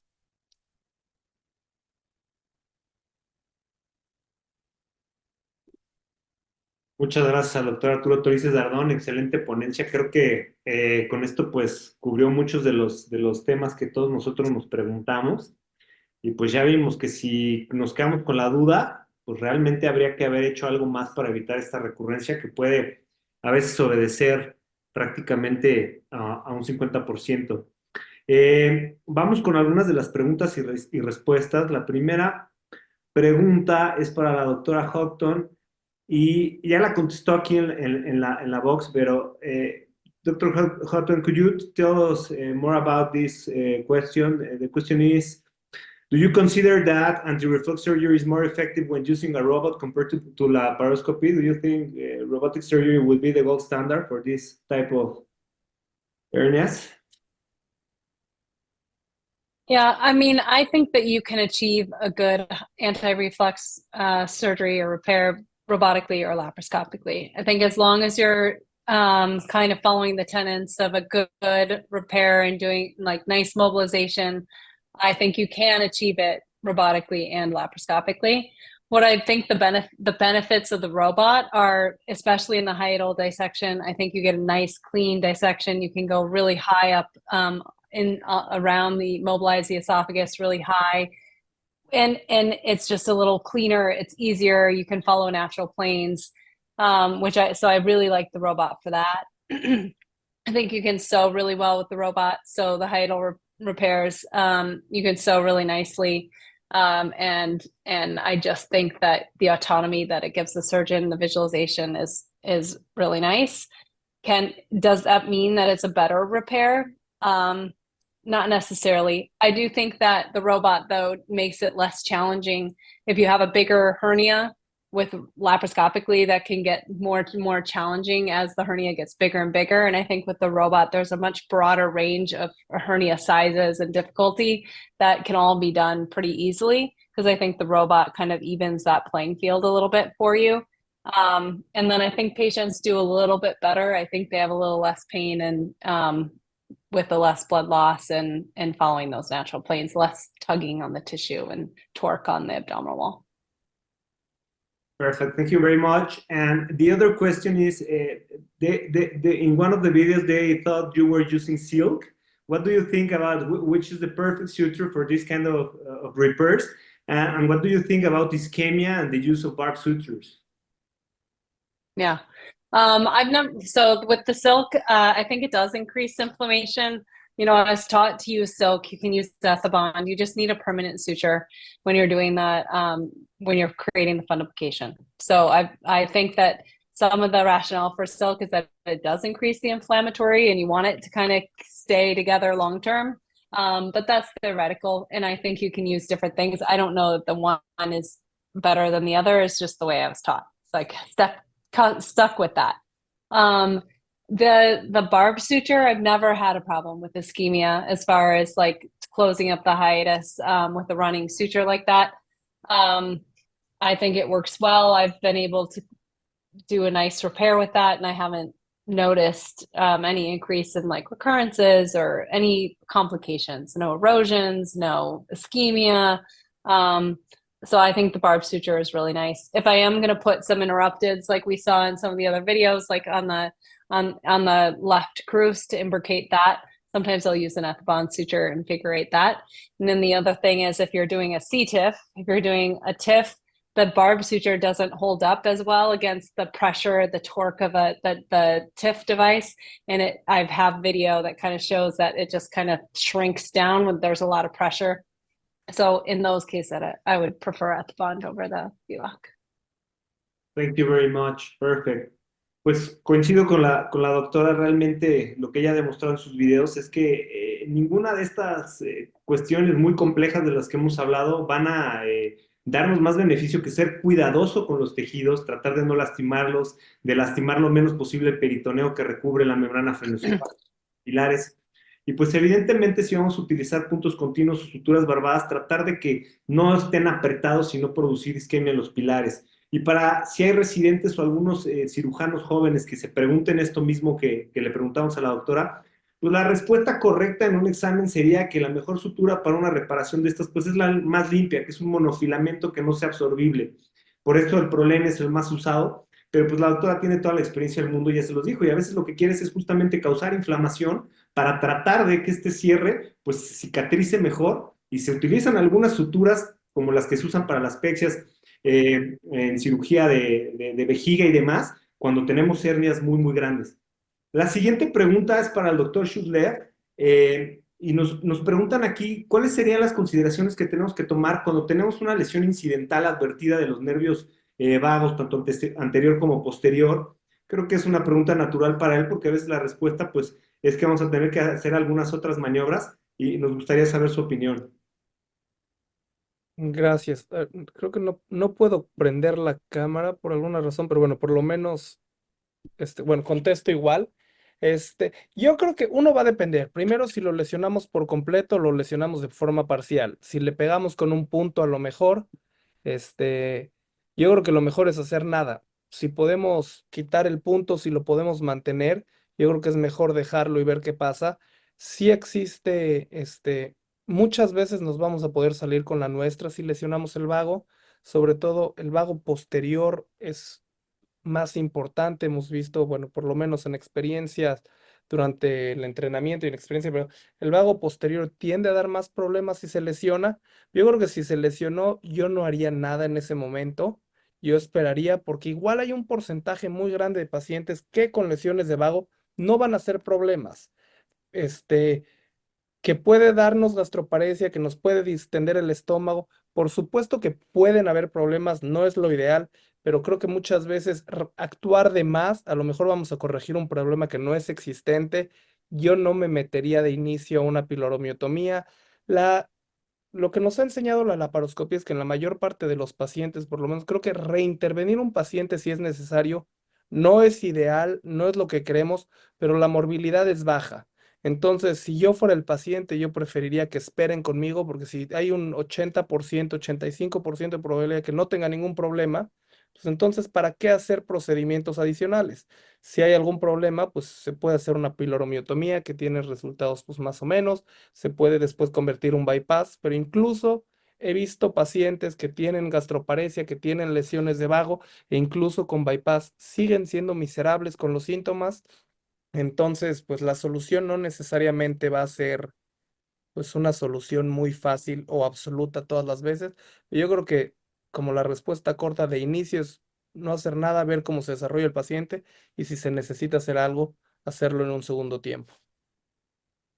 Estoy de acuerdo con el doctor Schussler, y bueno, la mayoría de las gastroparejas, en la experiencia que tenemos nosotros en el grupo, pues es que se presentan en cirugías de redu, en el tercer, cuarto redu, y aquí hemos visto literatura que recomienda que se sigan haciendo redus, tratando de buscar una funduplicatura, y pues bueno, aquí la recomendación es quizás si tenemos una tercera cirugía o más, pues vamos a tener estos nervios vagos muy lastimados, y seguramente un estómago completamente atónico, y ahí es cuando yo creo que es mejor hacer un bypass que pensar en volver a hacer una funduplicatura. Pero como vieron, son cirugías complejas donde tenemos que estar listos para hacer muchos procedimientos diferentes. Ahora, la siguiente pregunta es para el doctor Torices Dardón. Nos preguntan o nos comentan que los pacientes con hernia yatal tienen herniosis y colágeno defectuoso, por ello la alta recurrencia por falla en la cicatrización, y de ahí el por qué no funcionan a largo plazo las mallas absorbibles. En los papers que nos mostraba, que son los de estas recomendaciones multicentro que mostró también el doctor Schullev, se ven algunos papers donde a 3 años tienen muy poca recurrencia con mallas no absorbibles.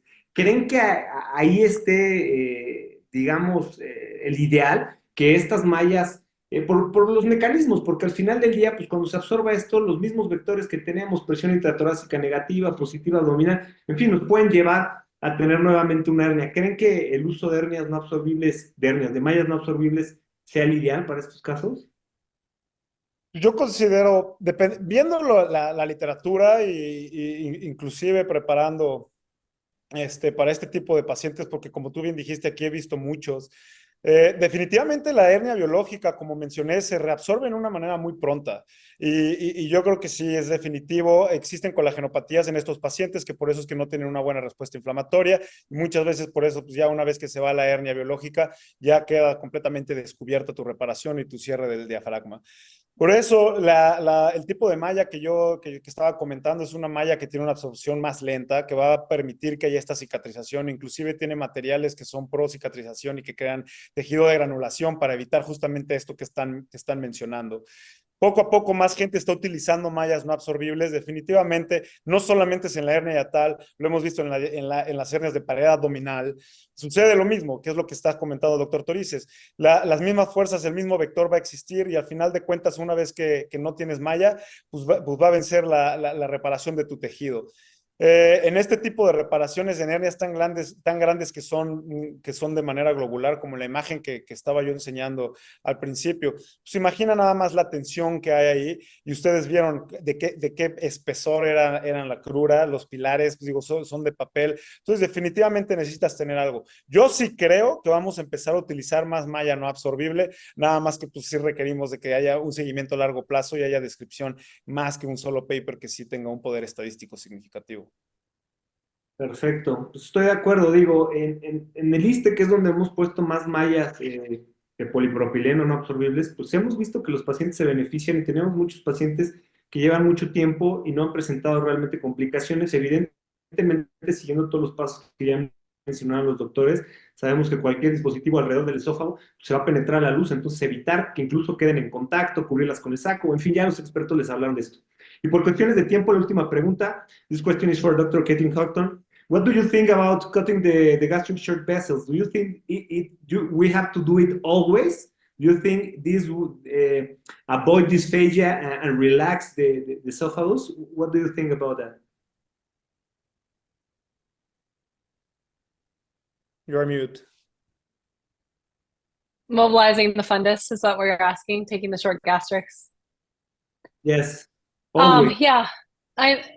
Yeah, no, I don't think you always do. In fact, so when we do links, we never do that. So we never mobilize the fundus, and those patients have good outcomes. When we're doing now that we're doing a lot of like anterior partial fundoplication for patients that have a really large hiatal hernia that come in with a symptomatic hiatal hernia into the thoracic stomach.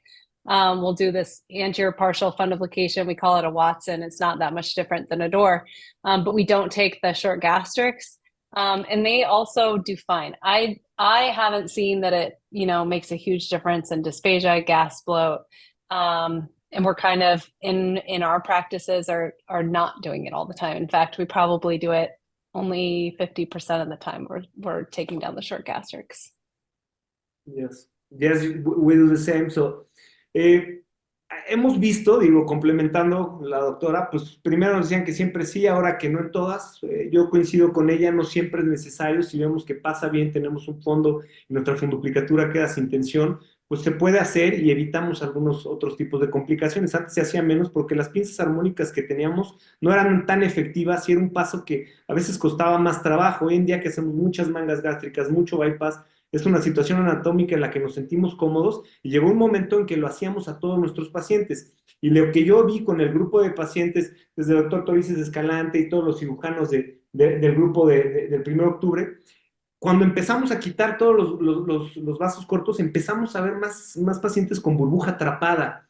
Y al hacer las revisiones endoscópicas, cuando cortamos los vasos cortos e insuflamos con el endoscopio, se ve como ese rodete que queda mucho más grande, mucho más, pues digamos que en un saco que pasa anterior más grande, se puede llenar de aire y se atrapa. Entonces, quizá yo coincido con la doctora y cuando no es necesario, cuando puede pasar bien el fondo, a veces evitamos problemas y que el paciente tenga algunas incomodidades después de realizar la funduplicatura. Dejo esto en manos del doctor Hidalgo. Muchas gracias al doctor por la confianza. Quedo muy satisfecho con esta plática, creo que fue de altísimo nivel, con evidencia científica objetiva y además cirujanos que no solo vienen a platicarlo, sino que también lo hacen y que nos mostraron cómo hacerlo y creo que de eso se tratan estas sesiones. Muchas gracias a todos ustedes, a todos los asistentes. Espero que esto les haya servido de algo y bueno, le doy la palabra al doctor. Muchas gracias. Muchas gracias, Lalo.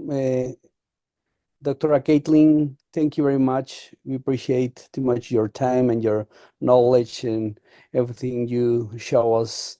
We are very, very happy with your intervention, and you are to invited to the Congress in Veracruz at May, as I told you before we start.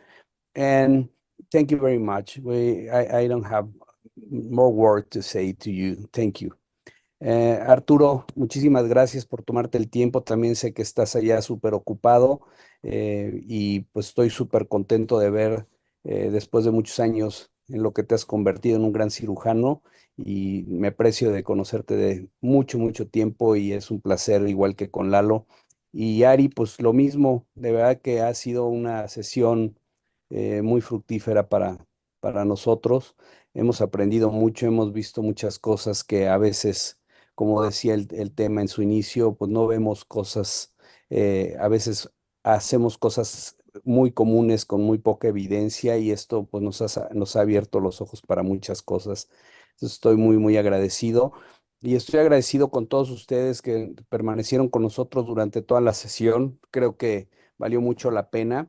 Y me paso a lo siguiente, que es invitarlos a la siguiente sesión, la sesión de agosto. La sesión va a ser el día 27 de agosto con un tema muy, muy interesante. La sesión es coordinada por el doctor Alberto Mitsuo León Takahashi y nuestro tema de agosto va a ser el impacto de la biomarcación y la cirugía de mínima invasión. Por esta ocasión, como va a ser un tema, un programita un poquito amplio, vamos a empezar a las 7:30 de la noche. Yo voy a tener la oportunidad de estar con ustedes en contacto en esa fecha y pues los espero aquí. La verdad es que son temas muy, muy interesantes de cómo la cirugía laparoscópica pues ha llegado a cosas que de inicio se consideraban que estaban prácticamente proscritas y que es el caso de la cirugía oncológica. Entonces creo que va a ser algo muy interesante ver cuál es la situación actual de esto y pues están cordialmente invitados. Gracias a todos. Quiero también hacerles la invitación. Ya tenemos concluido el programa de ecos de cirugía endoscópica que se va a llevar a cabo en noviembre en el auditorio del Hospital Médica Sur. Y bueno, pues están cordialmente invitados. Ya vamos a empezar a subirlo. Quiero que todos ustedes estén presentes, todos los que nos acompañaron y muchos más, háganlo extensivo a todos sus compañeros. Vamos a iniciar una campaña muy fuerte para porque ustedes se sientan muy, muy contentos en nuestra asociación y creo que estamos haciendo cosas que les van a gustar. Entonces, no me deja más que despedirlos, agradecerle a todos su presencia, tanto a ponentes como asistentes, y estamos en contacto. Gracias. Muchas gracias. Hasta luego.